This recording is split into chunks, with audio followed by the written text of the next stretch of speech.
stuff is, for people and for the planet. This book is not intended for teaching purposes. It definitely will not suffice as reference material, and it will skip over vast bodies of brilliant research. But it can, I hope, communicate at least some of that tingle of glee and wonderment scientists feel when we get the chance to reveal a tiny facet of the magic of nature. It is a process that, as so often with biology, is described as if it were merely reacting to survive chemical, geological, or cosmic pressures. Such a view obscures how turning light into life has shaped our planet and continues to do so.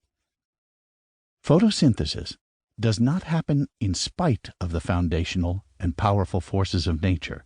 Photosynthesis itself is one of these forces. Almost from the beginning of life on Earth, photosynthesis has generally increased living spaces and vital resources. It has transformed our oceans, created our atmosphere, sculpted our mountains and continents. It has turned our once hyper-hostile young planet into a vibrant, elegant, and abundant world into which it is still pumping more life energy and reusable energy than anything else does. At the same time, it has managed to be gorgeous, colorful, and surprising. Our own species, one that shares about 40% of our genes with apples, is very much a direct product of this process. The deliberate manipulation of photosynthesis has largely been responsible for the mind-boggling success of Homo sapiens. Today, amid all the challenges we face, photosynthesis remains a dominant force large enough, fast enough, and powerful enough to rebalance our complicated world, even after hundreds of years of human mismanagement.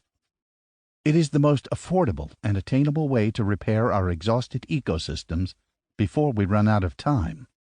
And it will do all this while feeding us, providing us with new jobs, and improving habitats for all creatures great and small, but only if we let it. The exploitation of our natural environment in ugly and counterproductive ways is continuing to accelerate. The developed world wants to protect the enormous gains it has created in health and wealth by gobbling up the last remaining resources. Developing nations want to use more energy and consume even more of the same resources to catch up. Across the world, policymakers and business, community, and spiritual leaders are beginning to experiment with carbon taxes or similar disincentives to reduce carbon emissions.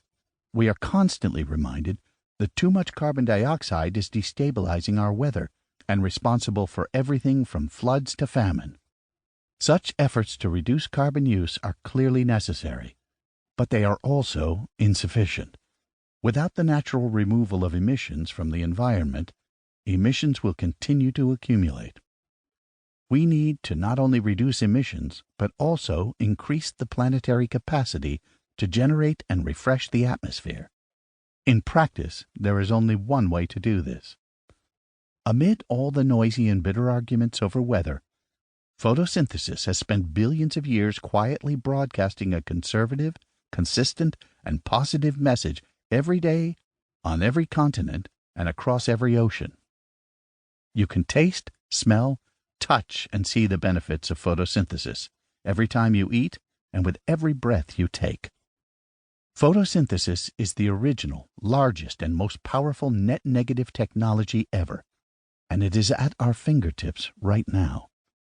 Increasing photosynthesis is something that every one of us can do, no matter where we live or what our income bracket.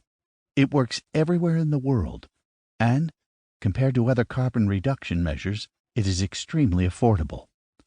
In this book, I hope to show that we have everything we need to stop global degeneration, while continuing to succeed as a species and develop our economies. Rebuilding our world is surprisingly easy to do, and good for our health as well. Every seed carries the instructions to save our world. The book is structured in 7 chapters. The first tells the story of how photosynthesis was discovered. It is stranger than you might expect, because for a long time we did not understand what was staring us in the face.